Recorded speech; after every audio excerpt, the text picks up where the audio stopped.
My name is Reed Price. I'm the director of the Bainbridge Island Senior Community Center, and we are here for Something to Talk About, which is a program we do Monday, Wednesday, and Friday on Zoom. We're going to be talking with Art Ellison about a group called Dementia Friends and his experiences that led him to find out about Dementia Friends. But first, I'd like to thank Fieldstone Memory Care, which is is a sponsor for these programs. They are constructing assisted and independent living up on Rolling Bay on Bainbridge Island. And they currently have memory care and day stay and respite programs. If you'd like to learn more about what's going on or schedule a tour, call Fieldstone Communities at 360-689-4314. Also, I'd like to acknowledge that we are meeting on the ancestral homelands of the Puget Sound Coast Salish people, specifically the Suquamish tribe, who are the people of the clear salt water, our neighbors to the north, who have been living in on these waters since time immemorial. And we are now living in land that was their land. So we honor them and are grateful for their hospitality. Art Ellison is joining us from Hansville. Art, I'd like to ask you if you might be able to start off our conversation today about Dementia Friends by talking about your experience as a caregiver and your understanding of dementia as you learn to live with it with your wife. I'm not quite sure how I heard of Dementia Friends. I was referred by someone in one of my youth groups, and then I contacted them at the University of Washington and went through their presentation. So I'm now a Dementia Friends champion, which means it's incumbent upon me to help inform others what dementia is. This is something I really didn't want to know anything about. But probably 10 years or so ago, my wife was experiencing some memory loss, a little bit. Like we figured, that's what happens when you get older, you just sort of forget things, but it was going a bit beyond that. And I was trying to remember just how long ago this was. And I was browsing through some of my files and I found back in 2017, I was starting to record incidences of her memory loss. And through one referral or another, we went over to Seattle and she was being seen by a physician at a downtown near Amazon. And that lady said, I expressed concern about her memory. And she says, well, I'll put you on to this lady in Linwood, who was a nurse practitioner, and maybe you can go there and she can evaluate it. Well, we went over there and the lady evaluated her and she said that she had frontal temporal dementia. That was her estimation because she did some tests. It's like whenever we go to the doctor and they give you these memory tests, which are sort of hokey, but these tests were a lot more comprehensive. And it's funny, she said something about, she gave her 5 years, but I'm not sure what that 5 years was. She says, oh, you have another 5 years. So, but it's been over 5 years now. And sure enough, her memory progressively got worse. And just little things like she would be walking up and down the hall and commenting that there was all this dust. And I said, well, that's strange. We clean the house all the time. Apparently we didn't. I wasn't vacuuming because I was doing outside work. And it suddenly occurred to me, she no longer was vacuuming because she couldn't remember how.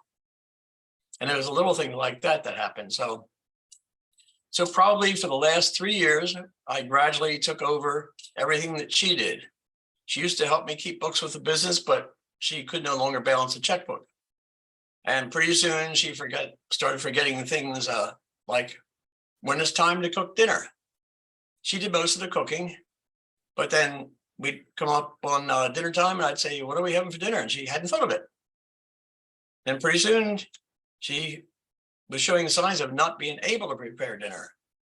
So I took over the cooking and I took over all the finances because she couldn't do that anymore.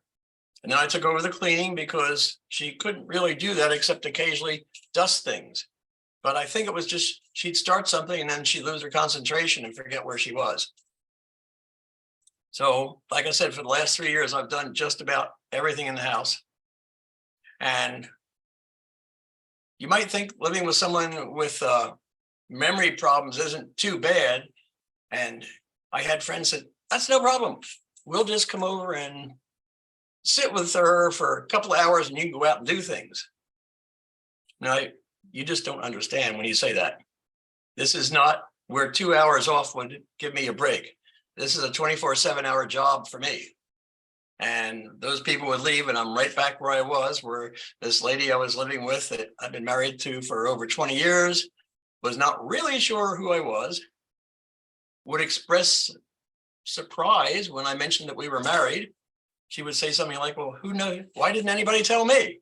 Like we got married. I said, well, we have been. And she could remember when we moved here. And sometimes she would ask, whose house are we living in? Just things like that. So what I guess it sounds sort of crass, but when I said I'm living with a 4-year-old adult, basically is what it is. And so that was my job. I took care of her. I had my own business. So I was trying to do that. And other volunteer areas that I worked in, whenever I went out, like on site with a client, or whenever I went out, for instance, I am a trail steward and member of the Hansville Greenway. So we go up and do trail maintenance, but she would like to go with me and do trail maintenance. So I took all the opportunity to take her out with me, keep her socialized, but she really liked talking to people. And turns out, after going through the training for Dementia Friends, I was actually doing the right thing, because it's very important for these people to feel needed and to be socialized, like I said, interact with other people. So apparently we did the right thing. So it finally, though, got too much for me to have, pretty soon her hygiene. I had to tell her when to wash, when to brush her teeth. I would have to put the toothpaste on the toothbrush for her. And once you did that, she was okay. But this really gets to you after a while, and I finally had to place her. And so now people say, how am I feeling? I'm feeling unemployed because the job I don't have anymore. Yeah, it's changed quite a bit. I'm wondering if when you were first on this journey, you were, well, I'm sure not exactly sure where it was going to lead, and maybe a little frightened. Mm-hmm. One of the things that we're going to talk about today is this group that you got introduced to, Dementia Friends. Before you knew about a group that might be able to give you some guidance about what to expect, what did you and your wife or you do as you were trying to figure out what to anticipate? I joined a support group in Kingston and went down there to their meetings. But the lady that led that group, I think it was right around COVID, decided that was time for her to do something else. So she was no longer there, and the group was no longer there. There was a group in Paulsbo, but they wanted to meet, I guess they wanted to meet with Zoom, but no video, just phone. Now I figured that was a little hokey. I just couldn't quite see that. I couldn't see the people I'm talking to. So the Alzheimer's group pointed me to an outfit called Kinto. It was a up-and-coming company, and it's a program. I think the program ran for about 8 weeks. We would do it on Zoom. We'd download the app on our smartphone, and they would give you homework, like reading to do, then answer some questions. And each week we would meet on Zoom. And this is not a local group. This is people from all over the United States. And that 8-week program, it was sort of helpful because I met other people who were like myself, caring for a spouse. I met people who were caring for parents, which is a little bit different. And when the program ended, and this was a couple of years ago, the people in Kinto said, would you guys like to keep meeting on your own? So actually, we have been meeting once a week ever since. And we have people from California, Oregon, Pennsylvania, Florida, North Carolina, Colorado. So we've gotten to know each other quite well, and we've watched how other people have dealt with things, and we all seem to help each other, which I always sort of, support group, what am I going to do there? But we all get suggestions and we all help each other. I'm going to, anybody who's on this call who has a question or comment for Art, feel free to raise your hand or just flag me down, and I'd be glad to call on you. You mentioned a minute ago, Art, the idea that going out with your wife on the trail work was a way that she could be socialized, have an opportunity to see people, to do things, to have physical activity in a way that you could support her, and that matched her dementia, her cognitive abilities for a while there anyway. What other kinds of things did you learn either from that group or from Dementia Friends about ways to communicate and be close to someone who is suffering from cognitive challenges? I mean, actually, I didn't come into this entirely uneducated. I spent about 25 years as an EMT, and I did deal with a lot of people with dementia in Eastern Washington for most of the time. And that sort of told me how these people think or don't think. It gave me an insight into what I might be dealing with. And all of a sudden, in this journey of my own, I realized I was getting there myself. Let's see. One other thing happened to us on the trail crew. We had one person who worked on a crew that was also suffering from dementia. He was gradually losing his ability to do things on his own. And he, like everybody else, they want to feel needed. They want to feel useful. So I arranged with his wife, she would take him to the trailhead, and then I would take over and supervise him while he did some trail maintenance. And she told me that made a tremendous difference in him because he was happy when he finished. And that just encouraged me to take my wife up when I went up there. Yeah, that idea of feeling useful, I think, is something that we all crave in life. And when we face obstacles, be they physical or mental, whatever disability we have to cope with, it can feel challenging to figure out how to stay useful. Yeah, go ahead, Art. I think about, Dementia Friends, this thing that we're going to be teaching people. I liken it to if you have a friend who maybe has cancer and is in the hospital, you're a little bit afraid to go visit them because you haven't a clue what to say. And you feel strange.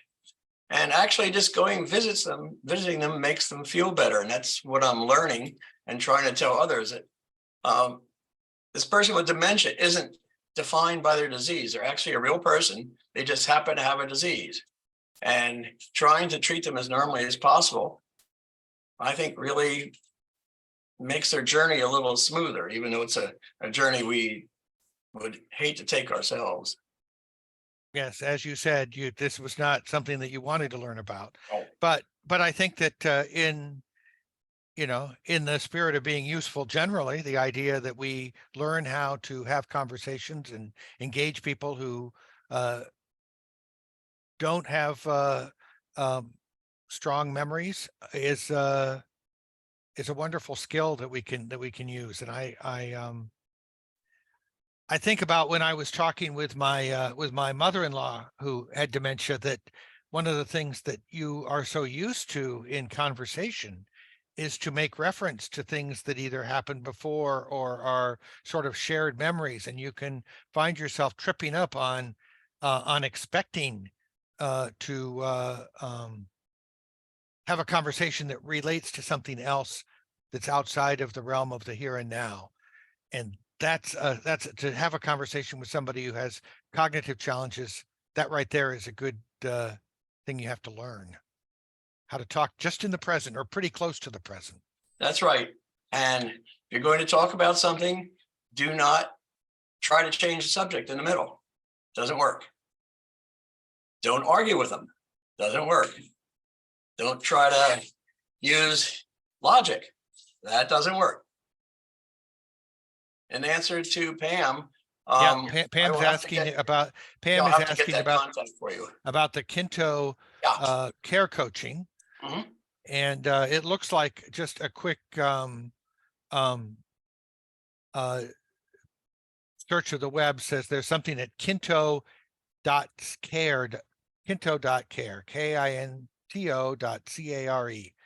I can't vouch for it outside of what Art has said, but that might be a good place to start. And they were searching for more members for their courses, and I had sent it around the Hansville area if anybody was interested. And if you want, I can look up a little later. I can look up that mail and send it to you too, Reed, if you want to, because you'll be the repository of information.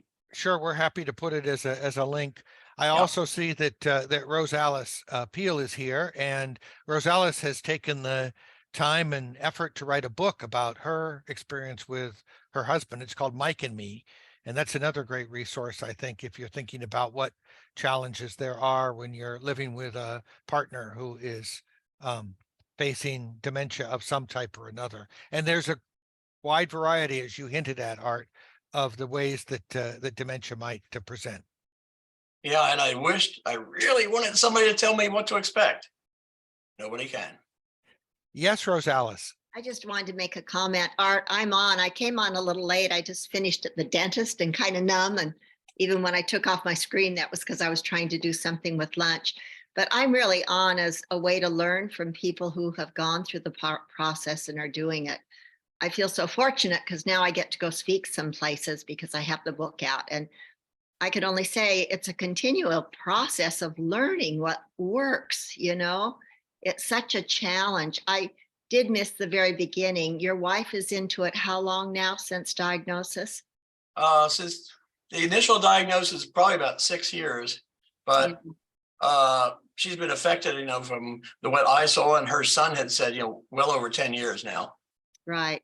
And I know the doctor told us for Mike, from diagnosis till death was about 9, and the first 7 were easier than the last 2. But it's changing because of all the things you're saying, interacting and going places and doing things. So it's better doing all that, especially exercise. So anyway, thank you. I'm just here to learn, and I appreciate it. And I did write that book, as Reed said, just because I was like you. I knew so little, and I just needed to learn some things and took journal notes and then wrote about it for others. So thank you, Art. We are reluctant experts. Yes, yes. Pam, you have a comment? I actually have a question, Reed. I came in about 5 minutes late. And could you just quickly explain, this group went from the morning to the afternoon, and now you're facilitating? Like, did it morph into something different? Okay, no, okay. So to bring you up to speed here, we have a dementia support group, which meets the first Monday of each month. And so they met this morning, and they will meet next month as well.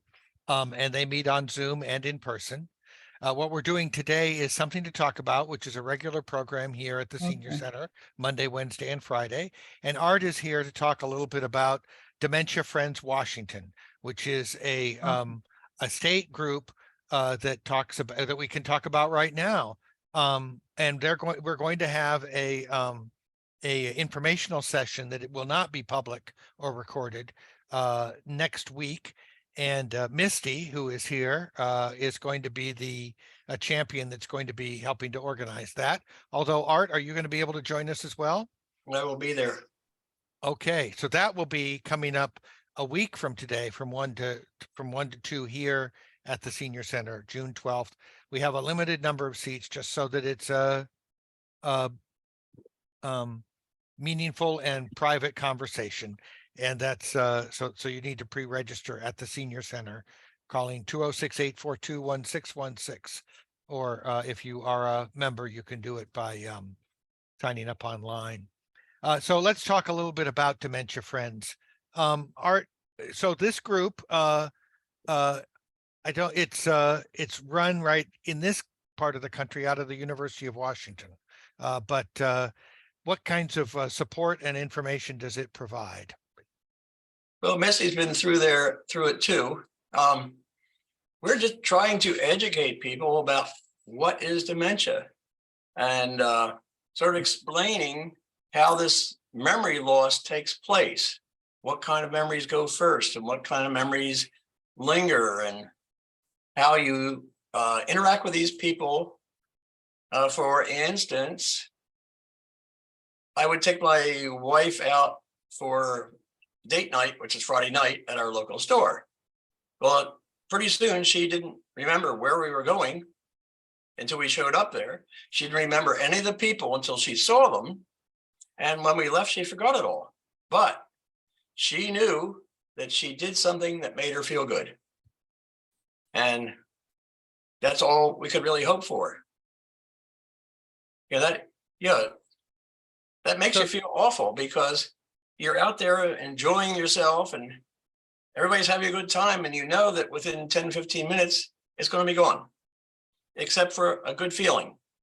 So, but the Dementia Friends it's not a class, it's a presentation. It's an hour-long presentation.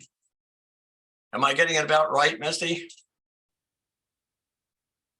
It's just, we can't train you, but we can just try to inform you. And that's basically what it is. So, Correct. You want to say Sorry. something, Misty? Go Yeah. right ahead. Yes, Art, you're very correct. And so we're just going to spend an hour next Monday, as Reed said, at the Senior Center, just discussing ways that we can interact with those in our community that maybe they're a friend of ours, maybe they're a family member, maybe there's someone we meet in the grocery store, and ways that we can better have those interactions and just discuss, what trials some might be going through, and just share ideas on how we can interact with our community. I find it interesting. They were talking about Jimmy Carter and his wife, Rosalys, who was in her 90s, and they said now she's been diagnosed with dementia. And the newscaster said something about they really need to educate people about dementia. I said, oh, that fits right in with what we're doing. I'm thinking that the program will be beneficial, next week's program. And I should just mention that if you happen to be finding this on YouTube after the 12th of June, please contact the Senior Center and we'll let you know about upcoming activities related to Dementia Friends. This won't be the last time that we do this. But the idea here is, I think to some degree, what you were talking about, Art, when you found out that the idea of taking your wife to the trail work, or maybe what you just were talking about, going out on date night, were appropriate activities, that there was nothing wrong with that, which you might not have known without some, guidance. And then the other thing, obviously, is the ability to help our friends and family members. If we're living with somebody with dementia, helping other people understand some tricks and tools to communicate with our loved one. Florrie, did you have a comment? I do. I wanted to ask if Dementia Friends also pairs people up one-on-one, or if it's just an information, not just, but if it's an informational format with people presenting to a group. Yeah, it's the way that Dementia Friends works is it's just a group session. So as far as individual connections, that you may be able to reach out to Dementia Friends directly and see if they have any other resources. We on Bainbridge are kind of, I'm working with the team in Seattle at the UW. They're the ones who provided me all the information that I need to be able to help others learn and become a Dementia Friends champion. But they're kind of overseeing the whole area right now. Because unfortunately we don't have, any set thing in Kitsap. So they're working closely with us so that we can provide this to our community here on Bainbridge. That's great. Thank Judy you. Kaplan, who was trained by Alzheimer's to lead a support group, has been leading a support group here at the center, as I mentioned earlier to Pam, once a month. That's another resource. But I feel like once we start to make connections, we'll find other resources as well for Right. people. If It there's might any- be interesting that Dementia Friends started, I believe it was in the UK. Hmm. It did not start here. It spread to the United States and they're trying to go worldwide. The objective here in the United States is to have a, what would you call it? An organization in every county as a resource so the Dementia Friends champions can get the word out. Can I just add that one of the, since we seem to be a like-minded group, one thing that an organization I'm in offers is a monthly Zoom meeting called Open Mic for Caregivers. And Reed, you've been a guest on that. And Art, you're going to be our guest in August, I think. We meet the first Fridays at 4. It's sponsored by Grace Church on Bainbridge Island. And so that's another resource for you. And Misty, you might like to come on sometime and be our speaker. I'll be in touch. My husband Chuck had Lewy body dementia. And my experience was it came on rather quickly because it was combined with a stroke. And so he sort of immediately needed to be in a skilled medical facility. And I too have written a book like Rosalys. Mine's a little different. It's called Be Brave, A Wife's Journey Through Caregiving. And that's more of, it's a memoir of what Chuck and I walked through about 6 years of dementia until he passed away. But, so that's my interest in being Thanks part of for this sharing group. both of those resources, Florrie. Yeah, thank you. Yeah, the little blurb on the Dementia Friends Washington poster that we're circulating in advance of next week says the idea is to help change the way people think, act, and talk about dementia. Misty or Art, can you shed a little light on what that might mean, the way we think, talk, and act? Well, it's when I took my wife out to places, I would say, I explained people that she had Alzheimer's and told them, don't worry about it. Just talk to her normally. And if her response is inappropriate, I said, just go with it. And, what else can you do? This is not a weird person. It's just a person with a disease that is not able to communicate like we always have. And it's just something that you don't want to shun them, but you don't want to be embarrassed to, be with them. And when they respond to you in a strange way, talking about weird things, if you can respond back to them and sound like you know what they're talking about, fine, because they don't know what they're talking about. They know what they want to say, but it just doesn't come out. It's like having expressive aphasia. So, did that answer it? Well, to some degree, I'm guessing, I mean, the other thing that comes to mind is what you said in that, which is that it's a disease. It's like all kinds of diseases we get. It just manifests in a way that that can be off-putting. Yeah, I remember when my grandfather had it, when I was growing up, it was called, he was senile. They didn't have any other expression for it. And yes, when I recall back there, he would be talking, but he wouldn't make a heck of a lot of sense. And this guy he'd been a lawyer, he was brilliant, he had his own business, and pretty soon he was sort of muttering to himself. And little kid, I was sort of scared to even try to talk to him because I didn't know what was going to happen. And I feel like that's, to me, that's, I had an experience as a youngster when I went into a shoe store, and the shoe store, the proprietor was deaf and did not speak. And I was so thrown off, I didn't know what to do. When he pushed a pad at me and wanted me to write out what it was that I was talking about, I was just shaken. And I feel like that's often our first experience when we come face to face with someone with a disability. We feel like we're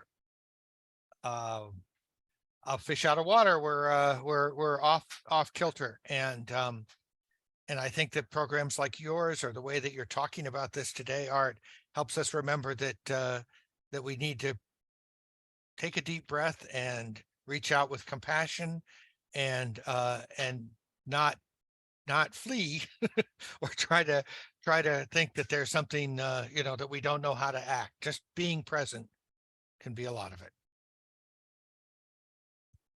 And yes, Rosalys. Oh, I was just thinking of one little thing that, exactly what Art is talking about. One of the things I discovered was that people would talk to me and exclude Mike.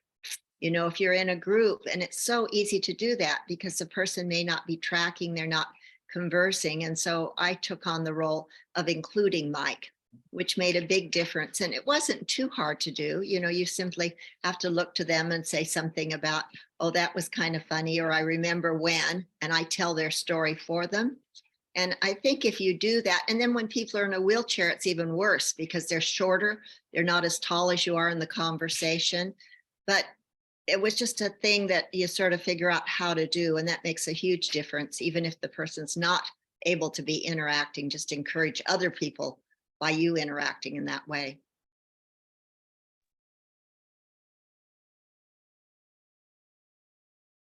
And I feel as though that inclusiveness is something that we talk a lot about, and you folks are giving us some specific examples of ways to do that. And I'm anticipating that maybe next week, Misty will be talking in more detail about some of those tips about how to engage.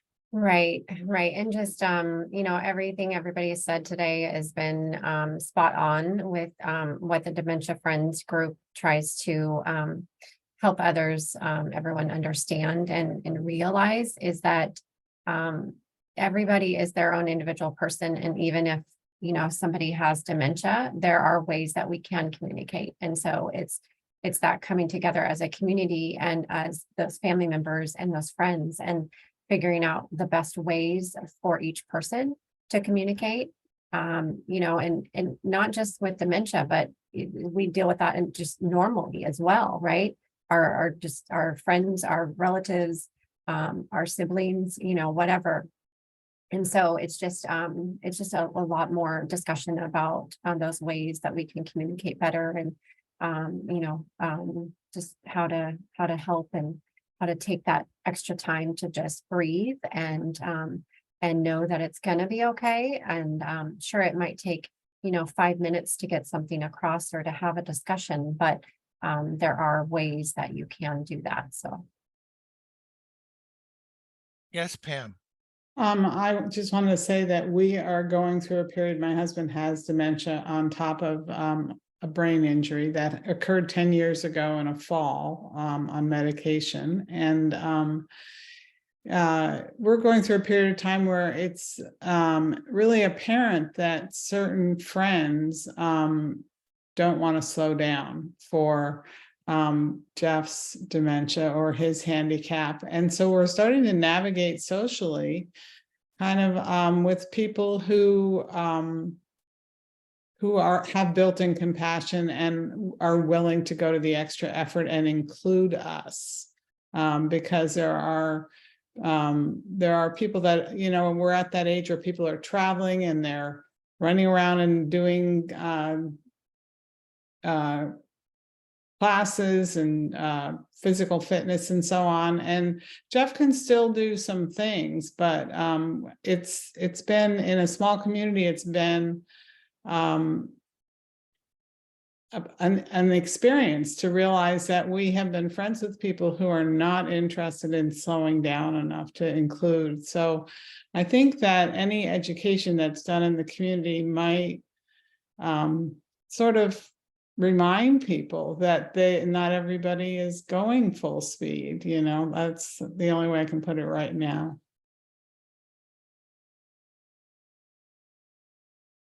yeah, and I agree. And bless you for all of your hard work and your energy that you're spending with your husband.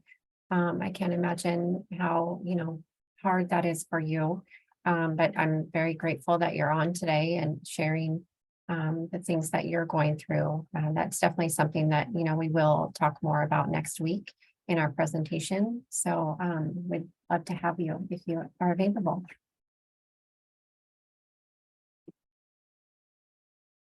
I've got it on the calendar. Keeping track of the various groups that are going on is a little bit of a challenge, plus limited time that I really want to be on, but I will definitely be there.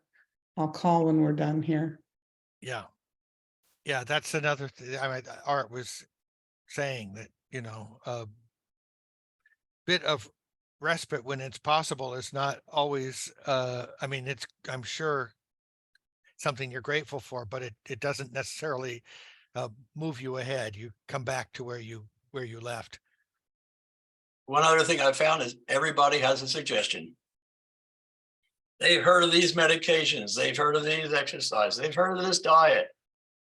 Mostly they say, well, we'll give you an hour or two, I say, you just don't understand. And you try to say that nicely. You don't say, are you out of your mind? You just have to sort of gently say, I know you want to help. And when I need help, I will ask for it. In our particular community, being a small community, we help each other. And when I really needed to get away and do something, I had people that I could call and come wife sit for me. And they could spend an hour or 2 hours or 3 hours. But I learned that going off and saying, well, you'll be okay. Well, she was mostly. And I would call her when I was out and make sure she was all right.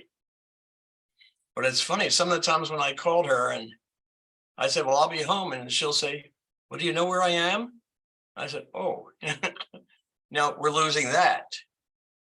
And she's not sure that I'll be able to find her, because if she's not really sure where she is, then possibly I'm not sure where she is either. So her worry was starting to get in there too. And so that made me feel really reluctant to leave. Yeah, that must have been hard for sure. I appreciate your honesty and forthrightness about sharing this challenging journey. And I appreciate the idea that there are groups that you're like the one you're helping, Dementia Friends, to help us all help each other.